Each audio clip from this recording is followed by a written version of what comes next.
اے میرے بندو تم نیکی کو ہرگز نہیں پہنچ سکتے ہو یہاں تک کہ تم وہ چیز خرچ کر دو جو تم پسند کرتے ہو، جو تمہیں سب سے زیادہ محبوب ہے۔ حضرت ابو طلحہ کہتے ہیں اے اللہ کے نبی، میں چاہتا ہوں کہ میں اس باغ کو اللہ کے راستے میں صدقہ کر دوں، دے دوں، کیونکہ یہ باغ مجھے اپنے نزدیک سب سے زیادہ محبوب ہے۔ مجھے بڑا افسوس ہوا، حیدرآباد کے بھی ایک صاحب ہیں، اللہ تعالیٰ ان کو ہدایت دے، تھالی لے کر کے گھومتے رہتے ہیں، مندی کی تھالی لے کر کے بٹھا دیتے ہیں 10 لوگوں کو، چلو آؤ کمپٹیشن کرو، جو سب سے زیادہ کھائے گا اس کو 15,000، اس کو 20,000۔ ہمارے جو بھائی باہر بیٹھے ہوئے ہیں یا ادھر ادھر ہیں، وہ ان سے گزارش میں کرتا ہوں کہ وہ اندر آ کر کے بیٹھ جائیں، اور دائیں بائیں جو لوگ بیٹھے ہیں ان سے بھی گزارش ہے کہ میرے بھائی آپ بھی تھوڑا سامنے آ جائیں، کیونکہ اگر آپ دائیں بائیں رہیں گے تو سامنے میں خطاب کس سے کروں، تو اس لیے اگر آپ لوگ سامنے بیٹھیں تو زیادہ بہتر ہوگا انشاءاللہ۔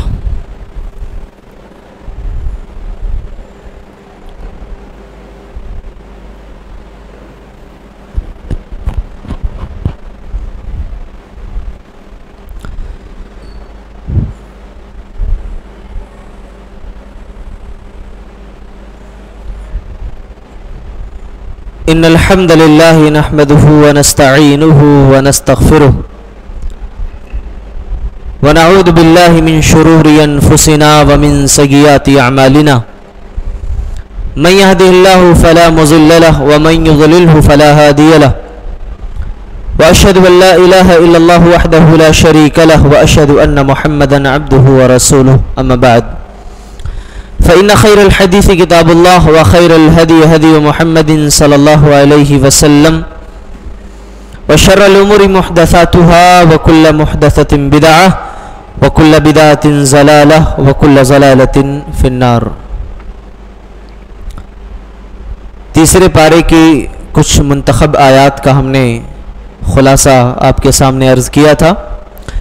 آج کے اس درس میں انشاءاللہ ہم چوتھے پارے کی منتخب آیتوں کی تفسیر آپ کے گوش گزار کریں گے۔ اللہ تعالیٰ سے میں دعا کرتا ہوں کہ اللہ تعالیٰ ہم تمام لوگوں کو کہنے، سننے، سمجھنے اور پھر اس پر عمل کرنے کی توفیق عطا فرمائے، آمین۔ یہ عمل والے پہ ذرا آمین زور سے نہیں آ رہی ہے، تھوڑا ہلکی آ رہی، ہاں یہ والی آمین چاہیے، کیونکہ جو عمل والی بات آتی ہے نا تو لوگ بہت سلو آمین بولتے ہیں۔ ابھی اور کوئی چیز ہو اس پہ آمین بولنے کے لیے بولو اللہ تعالیٰ ہماری ایک اور شادی کروا دے، بھی دیکھیے اتنے زور سے آمین بولیں گے تو بہرکیف۔ چوتھا پارہ جب ہم شروع کرتے ہیں تو سب سے پہلے اللہ تعالیٰ نے یہ بات بیان کی ہے کہ یہ دین جو ہے قربانی مانگتی ہے۔ جب تک ہم اپنی کوئی پسندیدہ چیز جس کو ہم بہت زیادہ پسند کرتے ہیں اس میں سے کچھ ہم اللہ کے راستے میں خرچ نہیں کر دیتے، تب تک ہم نیکی اور بھلائی کو نہیں پہنچ سکتے ہیں۔ لَن تَنَالُوا الْبِرَّ حَتَّى تُنْفِقُوا مِمَّا تُحِبُّونَ وَمَا تُنْفِقُوا مِنْ شَيْءٍ فَإِنَّ اللَّهَ بِهِ عَلِيمٌ۔ یہ آیت کریمہ جب نازل ہوئی، ایک صحابی ہے جن کا نام حضرت ابو طلحہ رضی اللہ تعالیٰ عنہ ہے، اللہ کے رسول صلی اللہ علیہ وسلم کی خدمت میں آئے، کہا اے اللہ کے نبی میرا ایک باغ ہے، اور یہ ایسا باغ تھا جس کا نام بیروحہ تھا، اللہ کے نبی وہاں جایا کرتے تھے، اس باغ سے کھجوریں کھایا کرتے تھے، اس کا میٹھا پانی پیا کرتے تھے۔ حضرت ابو طلحہ کہتے ہیں اے اللہ کے نبی میں چاہتا ہوں کہ میں اس باغ کو اللہ کے راستے میں صدقہ کر دوں، دے دوں، کیونکہ یہ باغ مجھے اپنے نزدیک سب سے زیادہ محبوب ہے۔ میرے بھائیو یہ ہے صحابہ کا ایمان۔ آج ہم اور آپ اپنے اور صحابہ کے ایمان کا موازنہ کر لیں کہ ان کے درمیان اور ہمارے درمیان کتنا فرق تھا، یہ کتنا فرق ہے۔ اسی لیے آمنوا بمثل ما آمنتم به فقد اهتدوا وان تولوا فانما هم في شقاق۔ اے میرے بندو جیسے میرے صحابہ ایمان لے کر کے آئے، اگر تم ایسا ایمان نہیں لاؤ گے تو تم کامیاب نہیں ہو سکتے، اور اگر ویسا ایمان لاؤ گے فقد اهتدوا تو تمہیں ہدایت مل جائے گی۔ اللہ نے صحابہ کے ایمان کو ہدایت کا معیار مطلق قرار دیا کہ جیسے وہ ایمان لانا پڑے گا۔ اللہ کے نبی صلی اللہ علیہ وسلم نے کہا یہ کرسی تھوڑا کمفرٹ نہیں ہو رہی. اللہ کے نبی صلی اللہ علیہ وسلم نے کہا کہ ابو طلحہ یہ پورا باغ جو ہے صدقہ مت کرو. نبی کریم صلی اللہ علیہ وسلم کے صحابی کا جذبہ دیکھیے, بتانا یہ مقصد ہے. فوراً آیت نازل ہوئی اور اس آیت میں نقطہ دیکھیے, اللہ نے کہا مما تحبون, جو تم پسند کرتے ہو اس میں سے کچھ اللہ کے راستے میں دو. جو تم پسند کرتے ہو اللہ نے کہ وہ سب دو, کہا اس میں سے کچھ دے دو. اللہ اکبر. پھر بھی اللہ کی رحمت کا دریا دیکھیے, دیکھیے اللہ اپنے بندوں سے کتنی محبت کرتا ہے. وہ چاہتا تو کہہ سکتا تھا کہ جو تم پسند کرتے ہو سب, جو تم پسند کرتے ہو اس میں سے کچھ دے دو. اس کے بعد یہود کے ایک اعتراض کا جواب دیا گیا. حضرت ابراہیم علیہ السلام جب ہجرت کر کے شام کی طرف آئے, اور جب شام آئے تو وہاں ان کی جو اولاد ہوئی شام میں ہوئی, اور وہ تقریباً جو ہے جتنے انبیاء ان کی اولاد سے ہوئے سب شام میں تھے, اور ان کا جو قبلہ تھا بیت المقدس تھا. اللہ کے رسول صلی اللہ علیہ وسلم نے کہا, جب لوگوں کو دعوت دی کہ ملت ابراہیم حنیفہ, ملت ابراہیمی پر میں تم سب کو بلا رہا ہوں. یہ ملت ابراہیمی. یہودیوں نے کہا کہ نہیں ایسی بات نہیں ہے, ملت ابراہیمی پر آپ نہیں ہے, ورنہ جو ان کا قبلہ تھا کہ اولاد سے جو انبیاء آئے ان کا قبلہ بیت المقدس تھا, تم لوگوں نے تو قبلہ بدل کر کے خانہ کعبہ کر لیا, تو لہٰذا تم نے تو ان کی خلاف ورزی کر دی, لہٰذا تمہاری ہی ملت. اللہ نے کہا نہیں ایسی بات نہیں ہے, سب سے پہلا گھر جو ہے اس روئے زمین پر وہ خانہ کعبہ ہے, سب سے پہلا گھر. اللہ نے فرمایا ان اول بیت وضع للناس للذی ببکۃ مبارکا وہدی للعالمین. اے میرے بندو, سب سے پہلا گھر جو اس دنیا میں اس روئے زمین پر بنایا گیا, قائم کیا گیا, جس کی بنیاد رکھی گئی, وہ خانہ کعبہ ہے. جو مکہ میں ہے, مکے کا دوسرا نام اللہ نے بکہ بتایا با کے ساتھ, کہ بکہ, اور یہ گھر جو ہے یہ بابرکت گھر ہے. اللہ تبارک و تعالیٰ نے یہاں پر کہا کہ سب سے پہلے اس روئے زمین پر جو گھر بنایا گیا وہ خانہ کعبہ ہے. اللہ کے نبی سے ایک صحابی نے سوال پوچھا, صحیح بخاری کی روایت ہے, ان کا نام حضرت ابو ذر رضی اللہ تعالیٰ عنہ ہے. ایک اللہ کے رسول صلی اللہ علیہ وسلم, سب سے پہلا گھر اس روئے زمین پر کون سا ہے, اللہ کا کون سا گھر قائم کیا گیا؟ اللہ کے رسول نے کہا خانہ کعبہ. کہا اس کے بعد کون سا؟ کہا بیت المقدس. کہا ان دونوں کے درمیان فاصلہ کتنا تھا؟ کہا 40 سال کا فاصلہ تھا. اس کے بعد اللہ تبارک و تعالیٰ نے اتحاد و اتفاق کی بات کہی ہے کہ لوگوں تم سب مل کر کے اللہ کی رسی کو مضبوطی سے تھام لو. ایک پہاڑ ہے اور پہاڑ کی طرف ایک کھائی ہے, کھائی میں کچھ لوگ گر چکے ہیں, اوپر سے ایک آدمی رسی ڈال رہا ہے, لو پکڑ لو اوپر آ جاؤ. اب وہ آدمی عقل مند ہے جو رسی کو مضبوطی سے پکڑ لے, تھام لے, یا وہ چھوڑ کر کے پہاڑ کے اوپر جو پتوں کے جھاڑ, درختوں کے جھاڑ لگے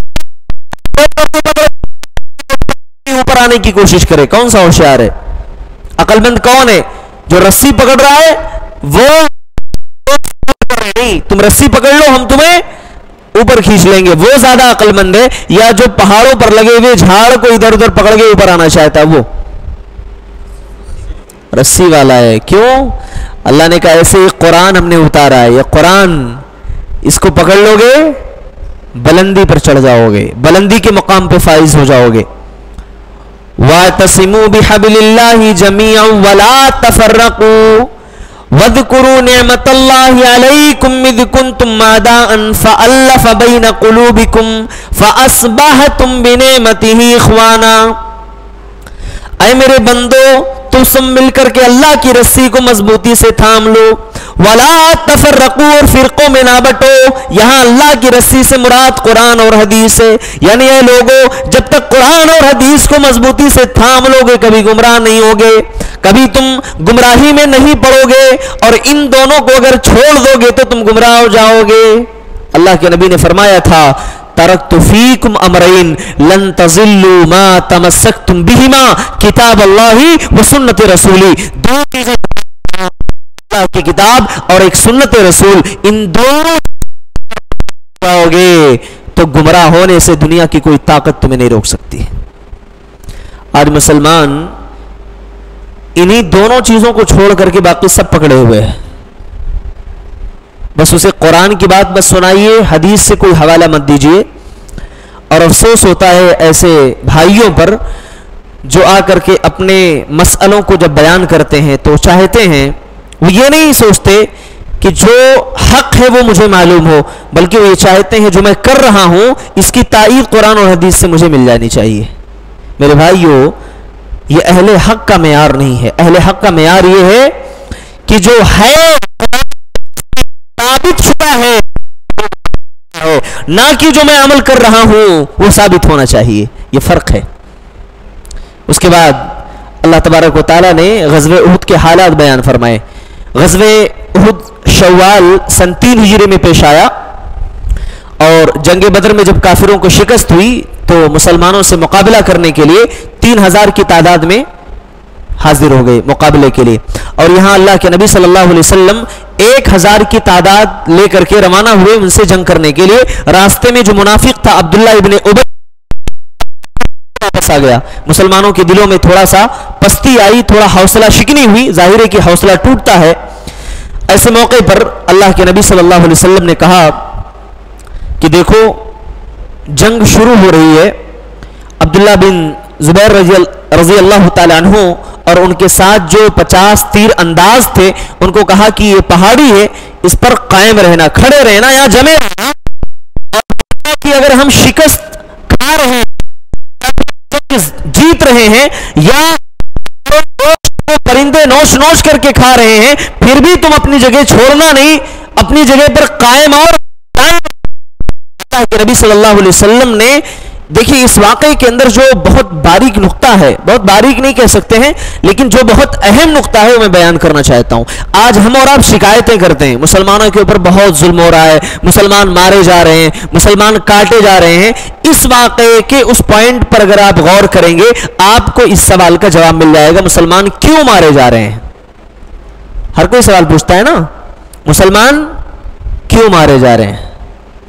اللہ کے نبی صلی اللہ علیہ وسلم نے جو 50 تیر اندازوں کو ہاں کھڑا کیا تھا، جنگ جب جیتنے لگے، مال غنیمت جمع کرنے لگے، تو چند صحابہ نے کہا کہ اب ہمارے یہاں رہنے سے کوئی فائدہ نہیں ہے، اب ہم جو ہے چلتے ہیں اور مسلمانوں کے ساتھ مال غنیمت ہم بھی سمیٹنا شروع کر دیتے ہیں.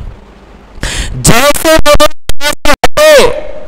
فوراً کافروں نے حملہ کر دیا اور صلی اللہ علیہ وسلم تقریباً جو جنگ ہار گئے، اور اللہ کے رسول صلی اللہ علیہ وسلم کے دندان مبارک اسی جنگ میں شہید ہوئے. 70 سے زائد صحابہ کرام شہید کیے گئے. اللہ کے نبی جو ہے میرے بھائیو غور کریے، صلی اللہ علیہ وسلم کے صرف ایک کہا تھا یہاں کھڑے رہنا،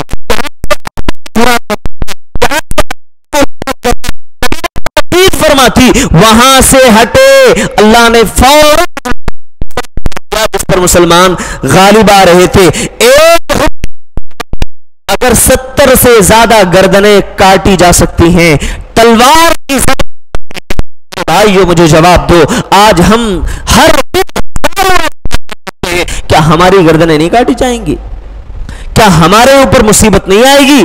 کیا ہمارے اوپر ظالموں کو مسلط نہیں کیا جائے گا؟ تب ہم شکایت کرتے ہیں بھائی اب تو ظالم حکمراں آ گیا ہے، اللہ تعالیٰ اس کو بدل دے. ایسے دعا کرنے سے صرف کام نہیں چلتا ہے، زندگی کے اندر کچھ نہ کچھ انقلاب برپا کرنا پڑے گا. اپنے اعمال کے اندر اصلاح لانی پڑے گی. کہاں ہم سے کمی ہے، کہاں ہم سے نقص ہے، اس کمی کو پورا کرنا پڑے گا. میرے بھائیوں، یہ نقطہ اور یہ واقعہ ہمیں سبق دیتا ہے، فرمانی نہیں کرنی چاہیے، کیونکہ نبی اللہ ایسے ہی ظالموں کو ہمارے اوپر مسلط فرما دے گا.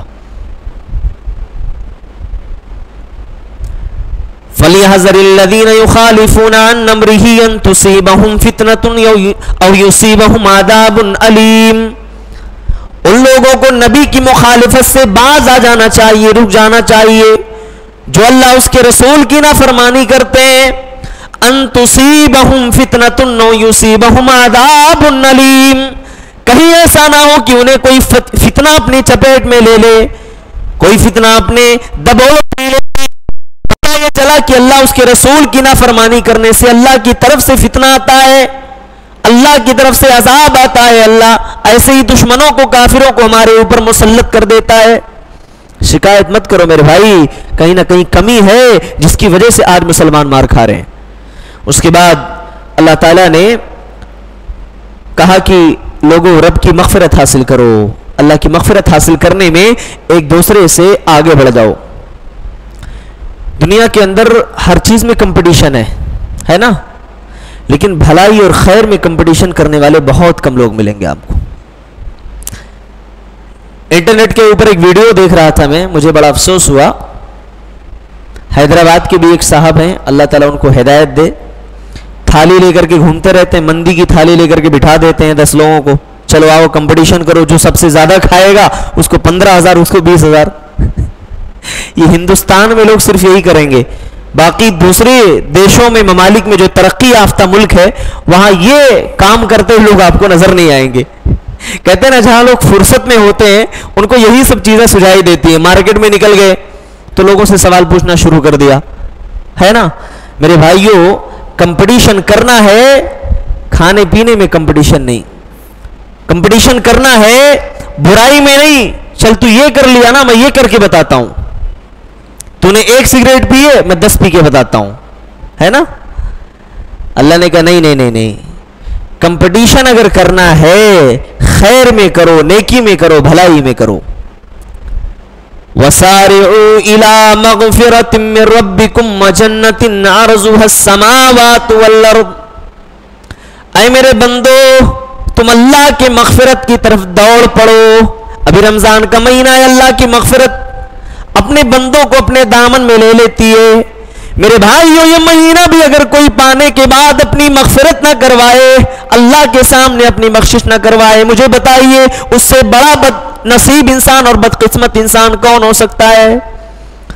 اللہ فرماتا ہے اے لوگو، اللہ کے مغفرت کی طرف دوڑ پڑو۔ اللہ نے چلنے کی نہیں بات کی، کہا دوڑو۔ جیسے کوئی چیز ہوتا ہے نا، ہمارا ٹارگٹ ہوتا ہے دوڑ کر کے، تو اللہ کی مغفرت تمہارا انتظار کر رہی ہے۔ اللہ کی مغفرت دوڑ تو صحیح، تو صحیح، اللہ کی طرف کے لیے کوشاں ہو تو صحیح، رحمت میں لینے کے لیے تیار ہے۔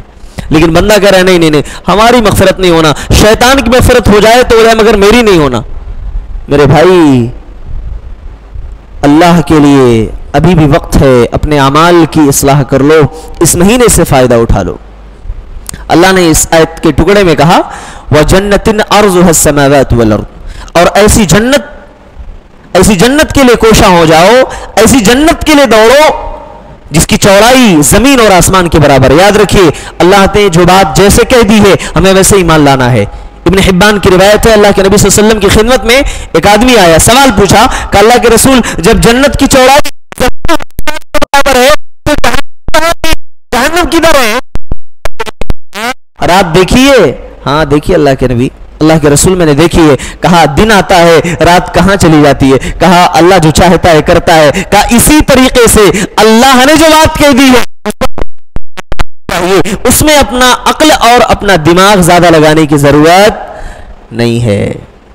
اور آگے چلیے، اس کے بعد اللہ تبارک و تعالیٰ نے متقیوں کی صفات کا ذکر کیا ہے۔ متقی کون ہے معلوم ہے؟ التقوی ہونا، پہلی چیز تو جان لے، تقوی دل میں ہوتا ہے، تقوی دل میں ہوتا ہے۔ اللہ کے نبی نے اشارہ فرمایا لوگوں، التقوی ہوتا ہے، تقوی دل میں ہوتا ہے، تقوی سینے میں ہوتا ہے۔ تقوی کا اثر ہمارے گفتار میں، ہماری زندگی کے ہر ایک پہلو،